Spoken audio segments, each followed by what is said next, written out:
Hello, everybody, and welcome to On the Flank, episode number 24. My name is John George, alongside Joe Kirkpatrick. Say hello, Joe. Hey, everybody. And Joe, today we have a very, very special episode because we have almost nothing to talk about. It has only been like 4 days or something since our last show. Yeah, it has. You can't. That's our fault for scheduling, but this is also a very special episode because this is the first episode where we are starting our new schedule, our new release time. And I know last week I said that we would have episodes every Tuesdays, but the fact of the matter is we'll be recording episodes every Tuesday, but I'm not sure if I can get the edit quite done before I have to go to work. I'm doing this before work every Tuesday, and we have some longer episodes that might run to the point where I need to leave for work immediately after the episode is done recording, just based off time. So I might need to spend the day after work post or editing it. It might post for you Eastern timers pretty late on the East Coast. On Tuesday nights at the earliest is what I'm thinking. But Joe, you excited for this episode? We're so close to Overwatch League, right? Yeah, it's like right there. week and a week and change. We're gonna finish our season 2 preview teams this week. Bunch of fun stuff. Oh yeah. Joe, last night I just woke up. So I just woke up basically, and last night I had a dream about Overwatch League preseason. I legitimately had a dream about Overwatch League, and it was fantastic. The dream was that it existed? It existed. The Overwatch League preseason existed, but it was also at this outside venue. It was a very interesting moment. I was there. My brother was there. Not too many other people were there, and the audience was complaining about it. The person next to me was like, "This is embarrassing. There's only like 7 people here." And then, so that was the scary part of the dream. I was like, "Owl, it's not popular anymore. No one cares." The other part was the NYXL beat the Florida Mayhem 3-1. So that part was normal. It's impressive. I mean, in some ways. It is very impressive. Joe, I hope one day you can have these fantastic dreams like me. I think it's the proximity. That's what happens when you start living in California. Yeah, you start dreaming of esports events because they're all over. That's how we are starting off. We should just analyze our dreams since we don't have too much to talk about today.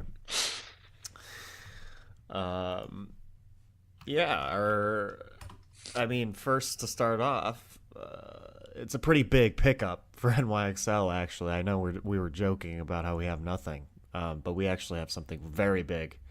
NYXL, a last-second pickup. They got a dog. And it's fantastic. I love this video. Is hilarious. I mean, everyone's doing hype videos. At NYXL, I think did like they were the team that did the documentary thing.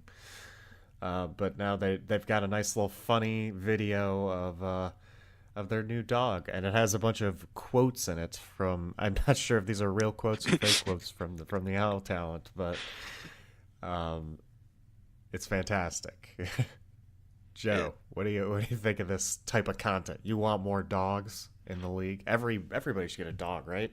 Yeah, because I was thinking about that. Because like the only thing I could think of to like compare it to is like like Chef Heidi for the Philly Fusion is like their team mascot. But now New York actually has a mascot. It looks like the BB is the name of the Shiba that they have, and so they have a little clip Sabioli holding him, her, it. I don't know. It doesn't say, but their tweet said poggers with paw like Yeah. dog.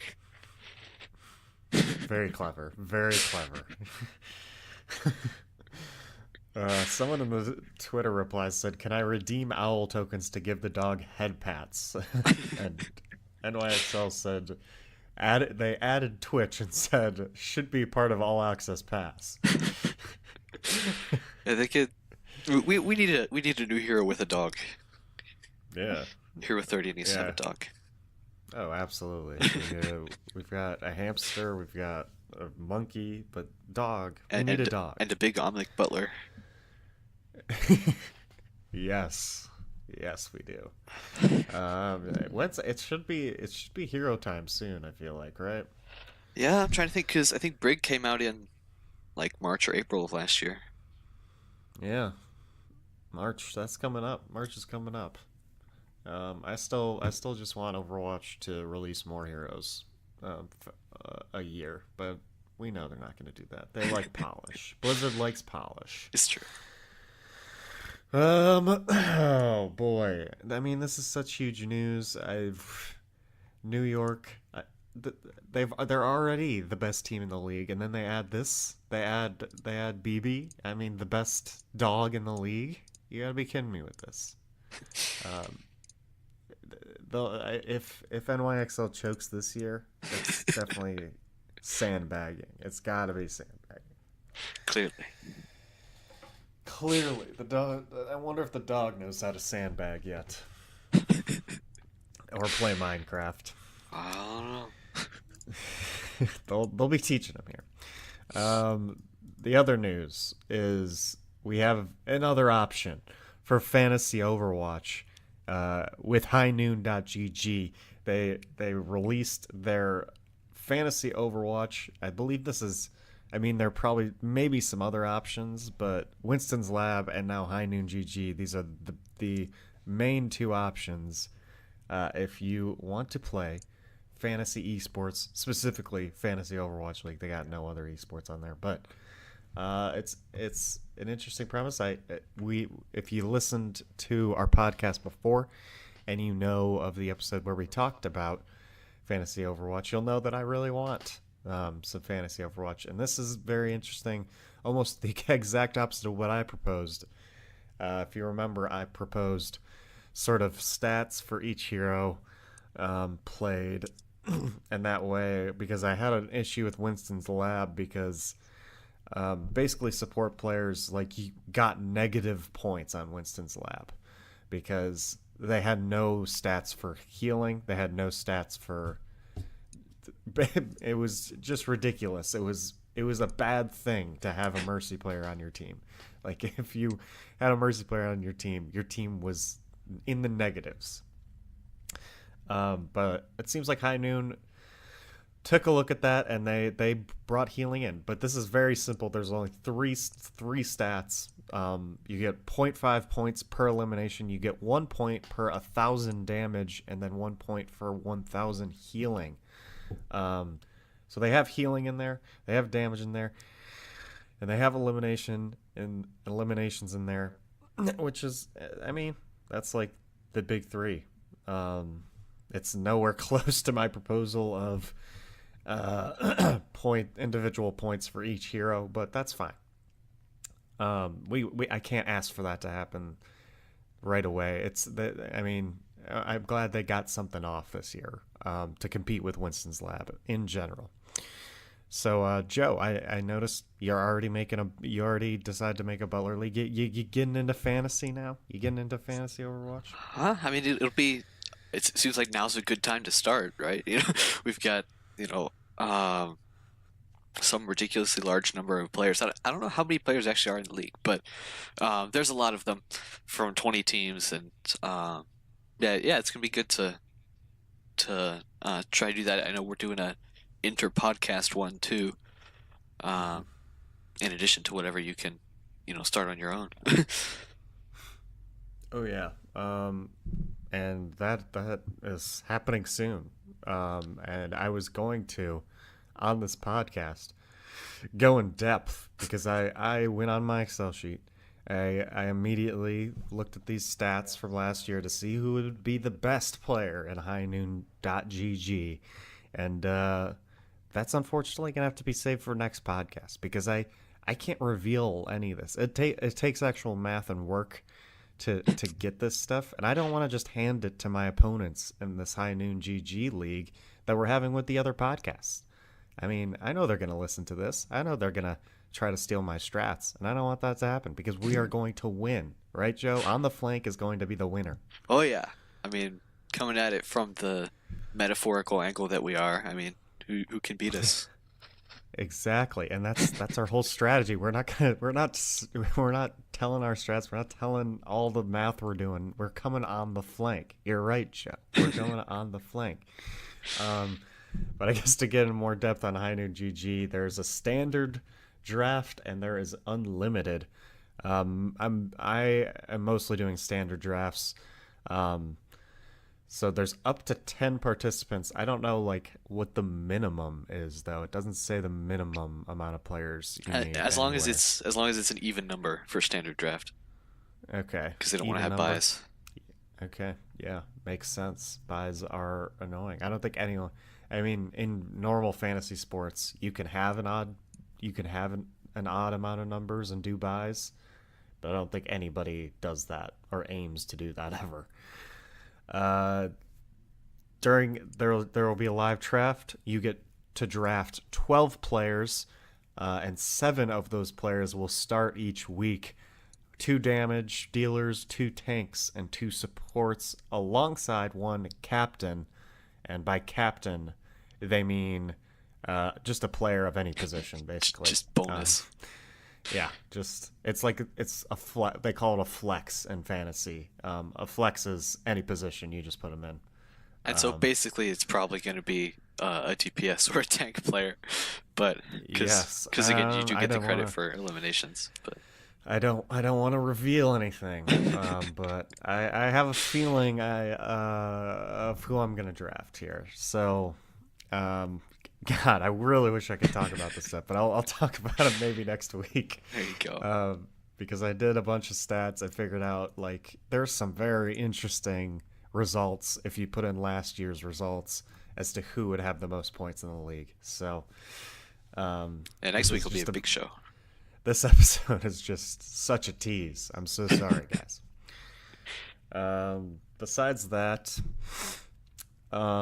there's other interesting rules since some teams are playing 2 games a week, some teams are playing 1 game a week, some teams are playing no games in a week. It's going to be if you're playing 2 games a week, the player only gets points from their best game.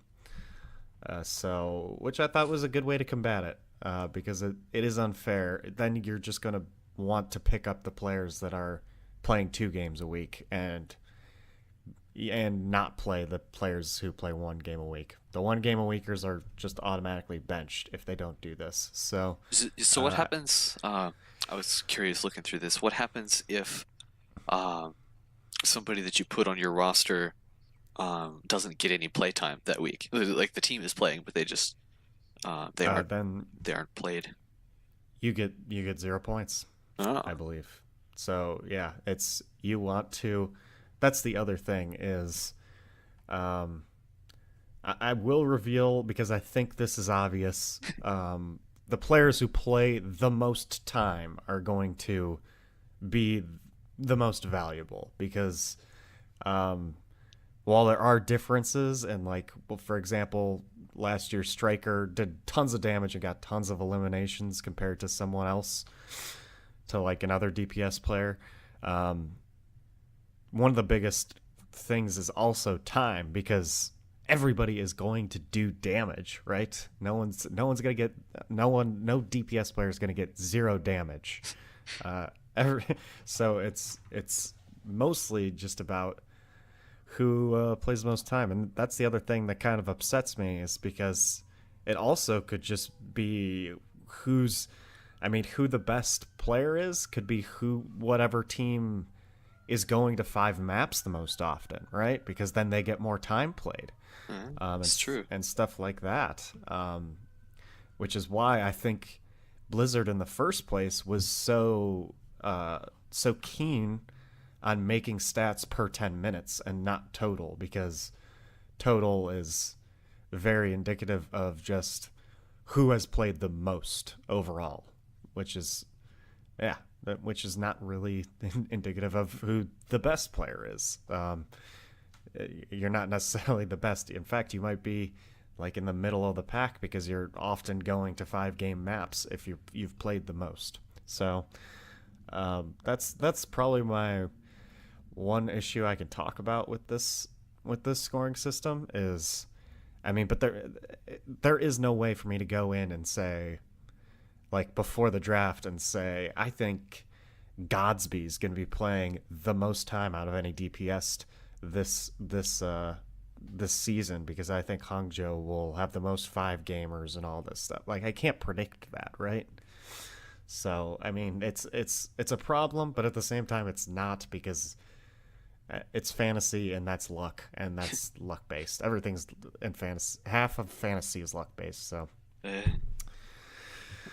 um, another thing, they have trades, which is fantastic to have in the first year of a fantasy league because trades are the most exciting part. By far, most exciting part. If you got trades are with a young league though, trades rarely happen because they're scary, right? You don't want to give up your good players, but trades can be super fun. This is an interesting one. Will the formula for player points ever be changed? They say they will never make changes mid-stage, but they might make changes mid-season. That's the key. Yeah, I guess once you get a bunch of data, see how they're actually starting to perform. Yeah, which is interesting because it almost scares you to draft a certain strategy because in the middle of the season, those point systems could be changed, which it could be kind of frustrating, right?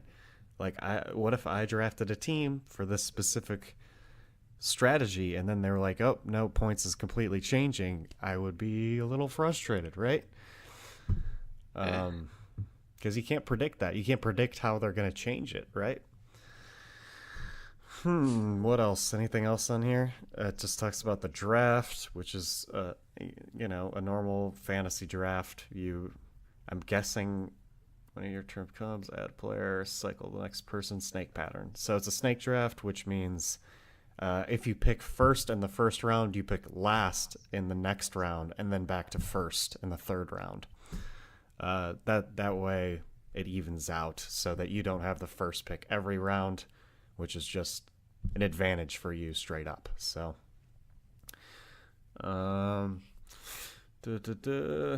anything else here? I guess an unlimited league is it's like European style fantasy, if is what I'm getting. You don't draft, and every week you pick your set of players that you think is going to be the best set of players. Yeah, because that just allows that as many people as you want to be in the same league. Yeah, which is a very famous, like British Premier League way to do fantasy, which is soccer, European soccer style, which is also it's a nice little competition to. I enjoy that as well. But this I'm mainly going to be doing standard leagues. Okay. And I guess the last thing is a player locking, because each player gets sort of locked on a week to week basis, and they, for example, say if you have Raucus and the Houston Outlaws are playing Friday at 7 p.m., then exactly at 7 p.m. Raucus will be locked. You can no longer, which basically means you can no longer move him freely around your roster. So if the Outlaws game started, you can no longer move Outlaw or Raucus from your bench to the starting lineup. So it locks at your scheduled game, and they lock for the entire week, which is important. So if Outlaws had 2 games that week, and you thought maybe maybe the first game was against like NYXL, and then the second game was against Florida Mayhem, you would still want Raucus to be in by the NYXL game because he would be locked in for the weekend, despite you thinking, well, he's not going to do that well in the NYXL game, only in the Mayhem game. So you want to put him in your lineup before that first game. It's true. But there's God, I'm giving out strats on that. All right. Oh wow, we got a lot out of that little news piece. Thank God for my history with fantasy and how much I love it. There you go. All right, Joe. Season 2 preview. It is coming to an end. We have done every single team but two, and those two are the Paris Eternal and Guangzhou Charge. If you're a fan of any of those other teams and you haven't been listening, you can go back to any episode in the past basically 2 months and take a listen. We have which team we previewed in the episode description for easy listening. If you only want to hear a few select teams that we previewed, you can go back and find when we previewed them. But each week we've been previewing team by team. We've been giving each team an off-season grade. We've been telling you who we think their standout players, their MVP is going to be this year. We take a look at anticipated matchups and storylines. And then, in the case for these expansion teams, we give you a rough outlook of where we think they're going to place in the league this year. And it's all leading up to the reveal of our power rankings next week. I know, Joe, you've already got a nice little rough outline of your power rankings over there. I'm getting ready to write mine, probably sometime today or this week. I'm excited. Okay, Paris Eternal. This is the first team. This is the European team to take it all. They went full Euro on us, adding a bunch of Europeans and even snagging soon from the Los Angeles Valiant. Joe, what do you think of the Paris Eternals off season? Yeah, it's a really interesting roster, like you said. The all European is where they're going there. They brought in lots of the core of Team France in particular from the Overwatch World Cup, or the Overwatch World Cup that you remember from this last year, with Soon, Nico, and Ben Best, all now on this roster, which is notable, right? You know, that was a team that it had some success there for sure, and then plus to see lots of returning Owl. Okay, not lots, but some returning Owl talent here too. Obviously Shadowburn coming in from Philadelphia Fusion there too to cement that DPS lineup especially is what I'm really a fan of. I think for this roster in particular, but they also Kai is back. Kai is assistant coach for Paris Eternal. You remember him from I think Houston and Dallas, right, at one point last season. Dallas first, of course, and then after Dallas, Houston. Yeah, and now he's betrayed Dallas. It's true. And now he's in Paris, so that's a thing. Also, Coach Damon, again, who coached the Overwatch World Cup Team France. But yeah, this is a really cool roster. Obviously, they've got lots to prove. I think is definitely fair to say. But I think they can have some success. I know it was several weeks ago now on this show. I don't know in what context, but I think Paris was one of the expansion teams I highlighted that I think has the potential to do really well. It's they're sort of I might even say they're even a bit underrated, potentially by some of these power rankings you might see. But this is definitely a team that I want to see do well. They definitely can do well. I've talked about the confidence factor of uh, teams being really intentional about the things they want to do, and being able to execute those well. And I think that's definitely something they accomplished here. Again, even pulling in, the trade of Soon from LA Valley. They're super serious about this, uh, and about having this strong core. But yeah, so. Um, whether the players mechanically cohesively end up working out, I think definitely the plan here is strong, and the intent I think is gonna um, come up with some success, and I think that's kind of the point. Um, so grade the off season. I'd probably give Paris Eternal. We'll give them a B plus, A minus maybe. Hmm. Nice. Paris Eternal for me. We talked about. I mean, while their off-season signings were going on, I think we had a nice little topic there in the show from us about how I'm just confused why you limit yourself in the player pool you can pick up, specifically in the efforts to try to win. Uh, being a part of an esports or working for an esports organization right now, Echo Fox, um, maybe reasons have come to the forefront that I realized they would want to do that, and um, winning isn't the only goal of an organization. Is the truth of it.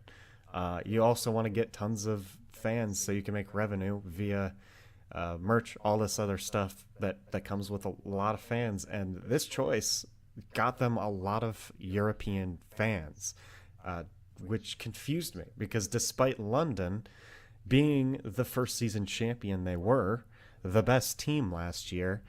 Um, Despite them winning it all, straight up, Europeans, they were not a fan of that roster, and it was because there was not a single European player on it. It was all Korean. And when this roster came out, they all rushed to it because it is an entirely European roster. Even Soon himself rushed to it because it was an entirely European roster and he wanted to join it.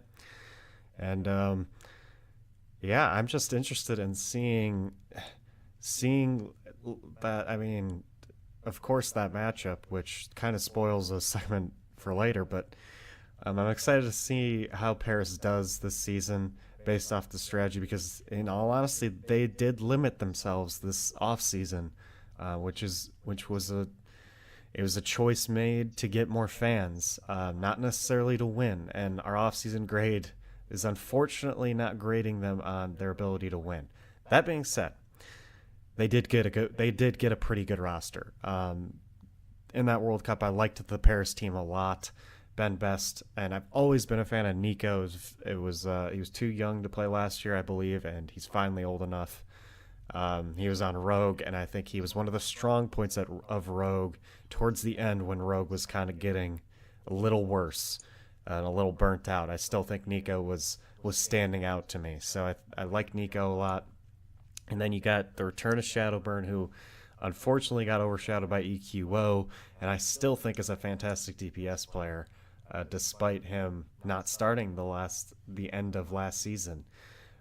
So I think there's some great talent on this team, and despite limiting themselves in their player pool and only being able to pick up European players, I think they did very well despite that limit. So I'm going to give them a B.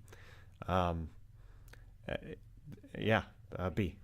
Cool. We move on to what's the next one? Standout players. Yeah. Yes. Who do you think? I mean, you got a lot of big names on here. I just talked about them, but of course we narrowed down to one player who's the man who's going to carry them all. I would say women, but there are no women on Paris, of course. It's true. Yeah. Who's the MVP? It's hard to in Overwatch. It's hard to will it down to one player, but we have to, Joe, for the cast. Yeah. Yeah, I think for me, again, sort of the way I've been looking at this is like the players that I know are going to need to have success in order for the team to be able to do the same. And I think definitely here for Paris, it's going to have to be um, is returning all talent already.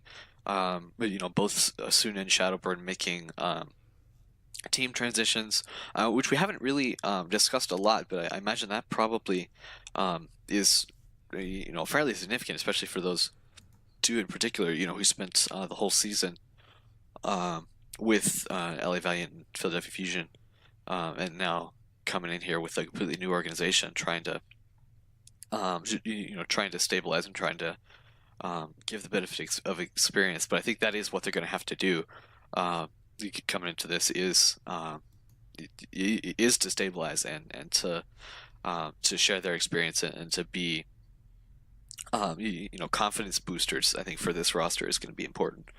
And so for that, if I had to pick one, I'll go Shadowburn because Fusion alum. But yeah, it's definitely going to be one of those two. I think, and really both of those two are going to have to be rocks for this team.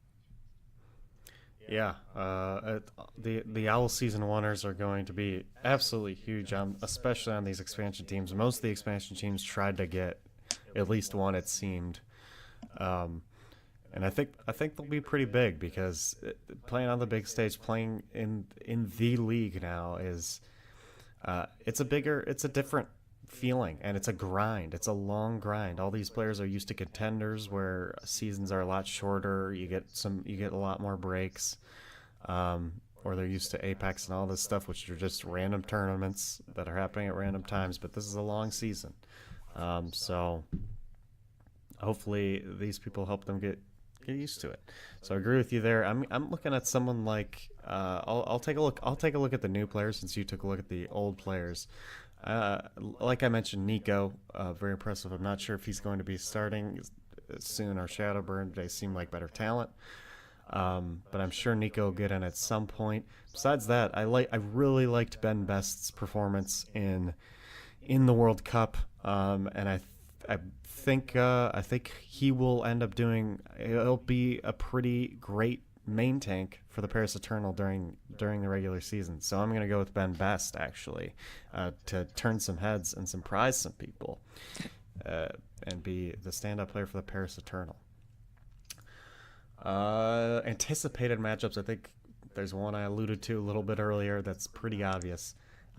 In the London Spitfire, I'll get that out of the way right now. Obviously, London Spitfire, Euro versus Euro, the actual European team, Paris Eternal, versus the Korean European team, London Spitfire. Yeah, and that's their first match of the stage.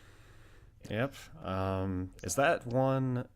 Is that one on like Saturday or Sunday? It's first match Saturday at noon. Okay. Or I assume that's first match at least. That's exciting. That's perfect time for the Europeans as well. That's noon is about like 6. It's well depending on where you are in Europe. It's like between like 6 and like 10 there, or whatever. So that's a nice little time for those Europeans. They get to watch their two teams. Like God, I'm so excited for this first week. Oh my God. Besides that. Any other anticipated matchups you got for Paris? I mean, I think some of the more obvious ones talking about when Paris plays LA Valiant, which actually looks like won't be until stage 4. Yeah. Because I guess that's the cross divisional match. Obviously having soon come back to his old team. Yeah, or Philly Fusion, for the crossback. But yeah, I don't know. I think LA Valiant, like we discussed the week we talked about them, is going to be a very different team than they were in season 1. So that's going to be interesting to see. Yeah. Another one I mean, Dallas and Houston will be interesting for Kai, specifically Dallas because he was with Envious and Dallas for a longer time. What else? I just had one. Guangzhou Charge, the team I was just talking about, specifically for the reason that Kib is on the Guangzhou Charge, and I think the Paris Eternal should have picked up Kib because I really liked him in the World Cup. I think he's one of the best European players out there, and they're missing him. So who else? I think that's I think that's a good amount. I mean, NYXL obviously that'll be a good matchup. Yeah, we get down to it. Yeah. Where are you gonna put the Paris Eternal on that? Give me a rough placing in the final standings, Joe. Yeah, so for me, I think spoilers for next week, but I do think that Paris is going to be in and up. Actually, as a top half team, I think confident enough of that.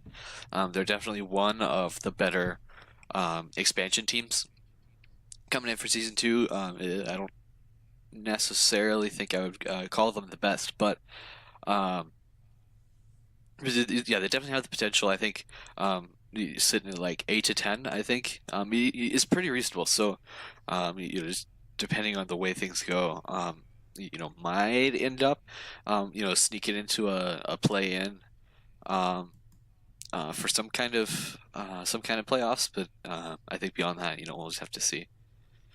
Yeah. Joe, you favor them a little bit more than me. I got them. I mean, of course, mine aren't written out. Mine could change, so no spoilers here. But I think I have them probably around like 13th through 15th.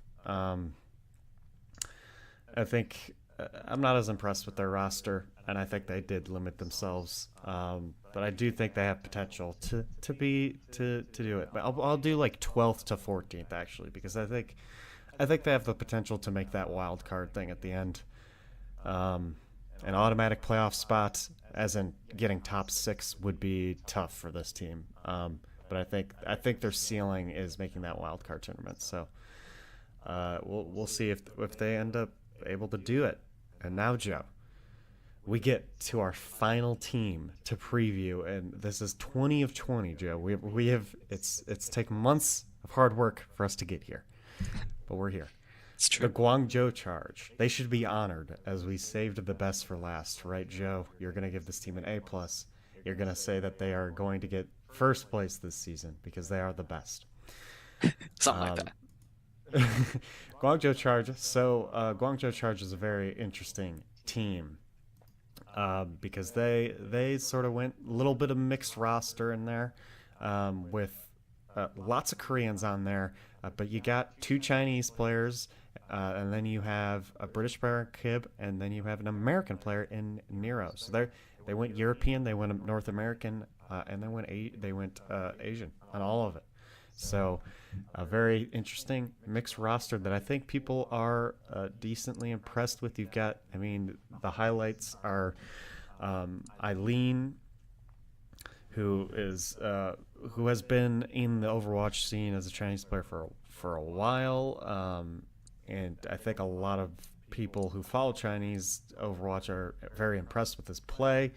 You have Hatba, who of course was on the Philadelphia Fusion last year and got traded. That was like one of the first trades in the off season. Um, and Back before we knew what Guangzhou was. Yeah, exactly. They were like they're gonna be traded to an expansion team because they literally had not announced what they were. Um, and then you have people like Happy, who was on Element Mystic, and then eventually Metabellum. Um, yeah, so you got some impressive names out there, Joe. What do you think about their strategy going into the offseason and how they did? Yeah, you're right. It is a super interesting sort of team. That I can't imagine. I can't imagine there's some sort of story, maybe with the addition of Kib or Nero in particular, uh, to again what is definitely a, I guess, Eastern roster, is fair to say. But we have seen this roster in play once, against in their show match against Seoul Dynasty, which was um, actually relatively close, at least score wise, if I remember right. I think it was 2-2 Yep, that they played, which was straight up tied. yeah, which was super interesting to see. Um, but yeah, beyond that, as a again, from the perspective of not, Chinese contenders or Korean contenders followers so much that this is another roster that you have to rely on bits and pieces like to get uh, for what you know about. But I think this is definitely not the worst expansion team. This is also definitely not the best expansion team. But I think that combination of stuff it's gonna be really interesting to see how this plays out. Um, as the season progresses and that sort of thing. But um, I don't know. It's interesting sort of combination of things. I mean, we talked about like Toronto is sort of um, another sort of combination of things that we've talked about. But yeah, I don't Yeah. know. It's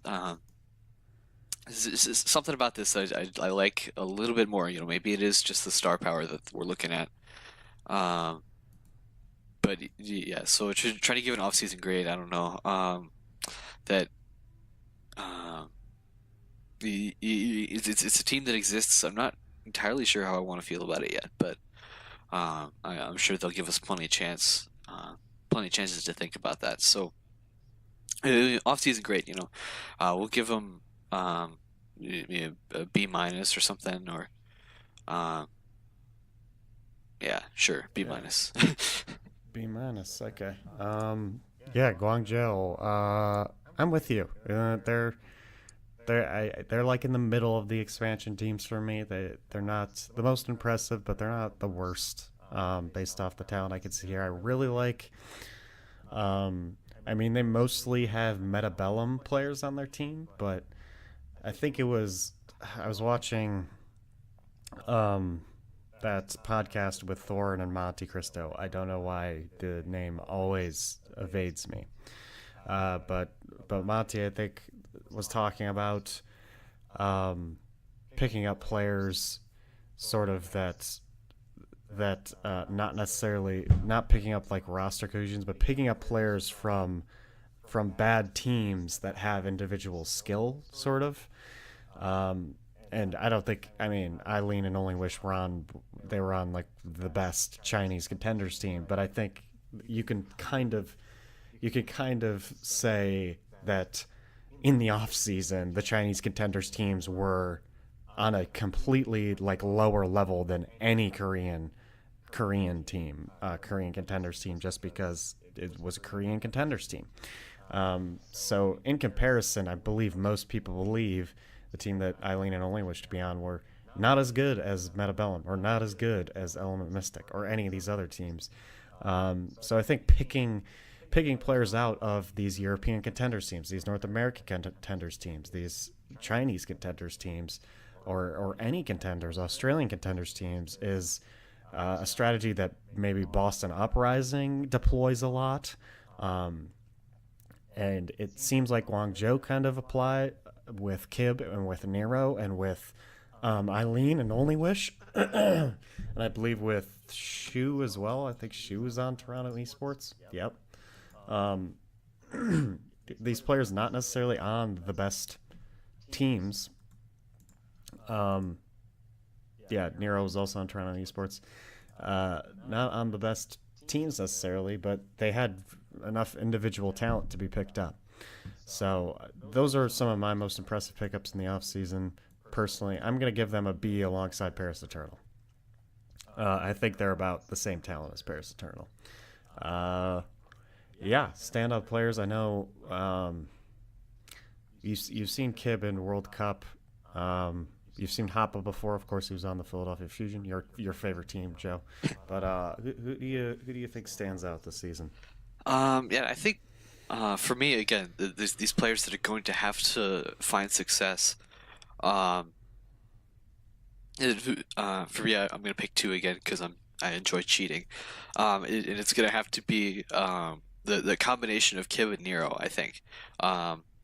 Again, going to have to find success um, coming into Chinese team with an Eastern roster. That presumably there are language issues they're going to have to be addressed, and that sort of thing. But um, to talk about the talent that's definitely there, and to be able to use that effectively is going to take some investment, I think, from those two. Yeah, I definitely think it's going to be. It was interesting in that preseason game seeing them out there with the whole roster, looking like sore thumbs. But it was it was interesting to see them being played in the game and seeing how they performed. And I think they did pretty well alongside the roster despite language barrier and all that. If you haven't seen on their YouTube channel, they released a Chinese New Year video, and it seems like they're all like good buddies at this point. So it seems like that may not be a problem yet. I'm gonna go Eileen. I've been a big fan of Eileen the whole since Overwatch started because he's been there in Chinese World Cups and all this stuff from the beginning, and I think he's been a super impressive DPS player, and I think he is going to stand out and be one of the best DPS players this season, even not even just the best DPS player on Guangzhou Charge. I'm gonna go Eileen.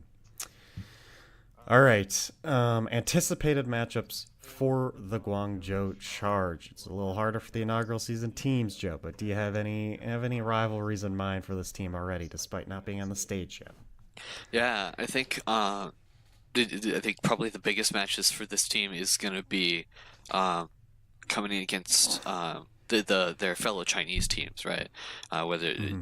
Chengdu, Hangzhou, but also Shanghai, obviously, which is looking at a very different roster than uh, season one, hopefully with very different results. Um, but yeah, I mean that's three right there. But I liked your points when we were talking about Paris about Kib though and Paris. That's if that's a trade we're going to see or a change we're going to see at some point later in the season, that'll be interesting to see. Yeah. I think it knocked out all four, honestly. um, I mean, there are only 19 other teams, so yeah. Yeah. We're gonna have to see, obviously, if they make any other rivals, but yeah, the big four of the Chinese teams, especially. I mean, Shanghai is going to be pretty big, but they play Chengdu first, I believe. Yes, they play Chengdu first, and then Dallas. Ooh. But I think that's actually going to be if you look at the colors versus Dallas, that's going to be a pretty interesting game because they both really like the darker blue, light blue color scheme. it's true. So It's true. it's the fight of that, I guess, if you care about that. um, but yeah, I think you covered it pretty well. Chinese teams, those are going to be the biggest matchups. Where are they going to place? This is it. This is the final placement before we actually give you concrete placements next week in our power rankings. Joe, where do you got them around? Where do I have Guangzhou Charge? Yeah, so like I said, sort of middle of the pack expansion teams. Just unfortunately translates to below the middle of the pack. With the rest of the teams, when all 20 teams in the league, just with factors of experience and that sort of thing. I think Guangzhou is definitely above, the bottom three or four teams. I think is fair to say. But there's actually well, when we get to this next week, but there are I think several teams that it's going to be interesting to watch how like 14 through 17 develops as the season continues. I think they're definitely going to be one of those teams in that range. I think. Yeah, I'm with you there. I have them like 14 to 16. I think that's probably a fair assessment. Which I would be. I like this roster. I'd be excited if they got higher, but I think there's a lot of talent in this league, and I think they're about middle of the pack. And honestly, I could see them getting worse than I predict, more than getting higher than I predict, which is scary for them. Um, But yeah, that's it, Joe. Round of applause. Wow, we did it. We absolutely nailed it, Joe. Good job. It was a long process, but we finally get to reveal our full power rankings next week, the Tuesday before before the big day, Thursday, next Thursday. And by then, it's going to be a big episode because we'll have our power rankings, which will take a good amount of time. Oh yeah. Hopefully we don't have too much news. I mean, I mean, um, there won't be much news beyond. Hey, guess what? There's Overwatch League coming. So yeah. And then we get to preview the stage one week one preview. Maybe make some predictions in there. yeah, we'll Uh, we'll come up with some standard format to start doing. yeah, definitely. Me and you, we should hop on a Discord call sometime this week actually, and figure that out Yeah. before the episode because I think that is important. And then maybe we'll also recap the draft a little bit that we're going to be a part of as on the flank, and I could finally reveal my strategies because we won't have to do that. I won't have to conceal my strategies anymore because the draft would have already happened, and I'm so excited to tell you guys about some of the stats that I found on my Excel sheet. That's a little tease for next week. Next week's episode is going to be the best on the flank episode ever. Is basically what we're saying. Yeah, so you should listen to this one, and then you should listen to the next ones instead. Yeah, Not if you're not that listening we're to at this the end of one, it. if you're listening to this one, stop right now. I don't know why you're listening to this one. It's the next one that's gonna be good. All right, do you got anything else to say before we sign off for Uh, this episode? I don't think so. I mean, it's coming. It's close. We're like 8 days, 10 days, something like that. Oh my god, I cannot believe it. Every time I do this podcast, I get so excited for that first week of this of season 2, and it's finally here. Uh, Social media. If you guys want to follow us on our personal Twitters, mine is at JWGeorgeIV. Joe's is at Kirkpatrick_Inc. That's INC. Uh, and then we have a show Twitter. It's at On the Flank Show. You can also email us ontheflankshow@gmail.com. You can either tweet at us or email us if you have a topic you would like us to talk about. You are listening to this some way, somehow. But if you would like to listen to it in a different way, we are also at ontheflank.podbean.com on your internet browsers. We're on YouTube. My personal YouTube channel is John George. That's hard to search on YouTube and find. So maybe if you search John George on the Flank, it'll come up. But you can also find it on my Twitter account. If you are an Apple user, an iPhone user, it is on iTunes. It is on Apple Podcasts. If you are an Android user, or if you are an Android, as we said last week, we're on Spotify and Google Play.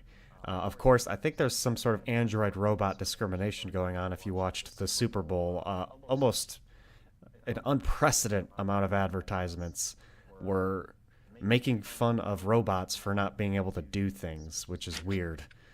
Um, like one was a tax Slayer commercial about how robots can't do taxes, which they probably would be Yeah, I was gonna able say to. it's like out of all the things that robots might be able to do, that's probably likely. Yeah, and then the other one is a lot less likely, obviously, but it was robots. Like it was this whole commercial of, oh yeah, robots can do all this stuff, but they can't drink beer, can they? But if you are an Android and listen to our podcast, I disagree with those commercials. Please don't kill us all. Spotify, Google Play for you guys. All right, thank you guys for listening, and we'll check you guys next week for our greatest episode yet. And that's a cut.